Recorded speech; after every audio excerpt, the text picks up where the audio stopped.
In the previous exercise, we added some files to our empty Git repo, and then we used the git add command to then stage those files. So, of course, the next step, that once you have all of the files staged that you want for your next commit, the next step is to go ahead and do the commit itself. And that's taking that sort of snapshot of the project at that moment in time. Now, my terminal window here is kind of messy, so I'm going to type in the word clear, and that's just going to clear off all the cruft from the screen. Now, a lot of times I'll come in and I'll want to make a commit, and I'll open up my terminal window and I'll say, okay, what's the current status of the project? So again, we know that all we have to do is type in git status and we'll get that feedback. So I recommend doing git status before every single commit because it tells you what's going to happen in this snapshot. And maybe this looks exactly the way you want it to, maybe it doesn't. So I can actually see there are all of the files that are being committed. And there's actually right here, it says use git remove -- cached and then the name of the file to unstage. So if there were one of these that you're like, oh man, I didn't mean to commit the CSS yet, you could remove that from the staged area if you want. So remember, this is just the staging area. Now it's ready to commit. So in order to do your first commit, it's a very simple command, git space commit. That is it. You hit return and something weird's going to happen. As I mentioned to you guys before, I'm not a command line warrior. This is not where I spend most of my time. I'm in graphics editors or, brackets or code editor or something like that. I don't spend a whole lot of time in command line. So I'm going to be totally forthright and honest with you guys here. When I first started learning Git for the very first time, when I started noodling down and learned it, this threw me because I'm not in the terminal window anymore. I'm in a text editor called Vim. Well, I didn't know that, and I kept trying to type in as if I were in terminal, and everything started messing up. So you can actually see the title bar of the window up there. It says Git Basics -Vim. So I'm actually in a Vim, which is a text editor. So when you do a commit and you don't specify anything else, when you just do a basic git commit command the way we just did it, Git says, oh, okay, well, you have to write a message. And that message for your commit typically has a status line that explains, it's kind of a short title of the message, and then a longer message body that gives a little bit more detail about what's going on in the commit. This is a really important process of the commit because you need to explain fully what's happening in that snapshot. Now, what I'm going to do here is I'm going to type in initial commit right up there at the top.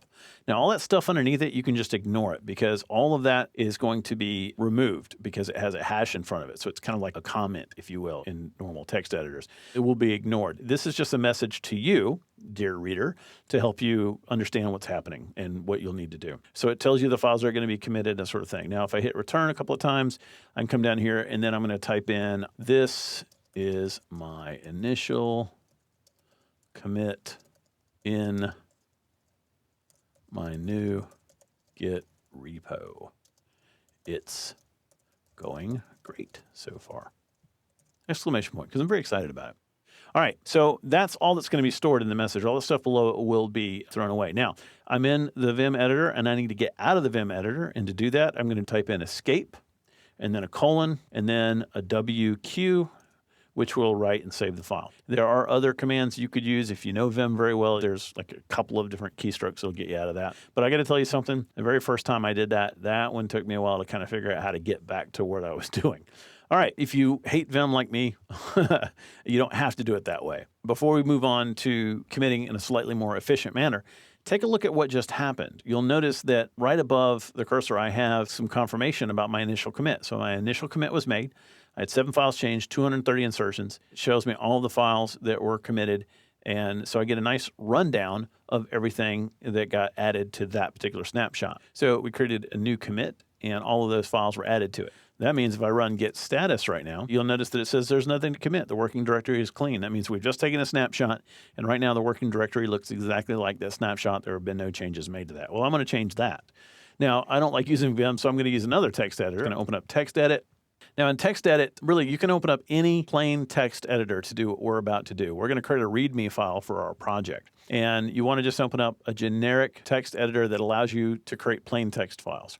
What I'm going to do at the top of this is I'm going to type in Git Basics. And then a couple of lines below that, I'm going to type in, I'm learning the basics of Git and GitHub.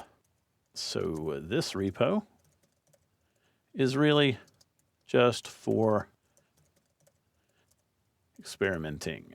All right, I'm going to go ahead and save that. And I'm going to save that. I'm going to go to my desktop, to my repos, into Git Basics. And here I'm just going to save this as readme.txt. Now, you want to make sure that this is a plain text, so not rich text, just a plain text file. and go ahead and save that. Okay, now since we have now created a new file and saved it into that repo, if I run a git status now, I can see that there's one untracked file. We added a file that is not currently being tracked.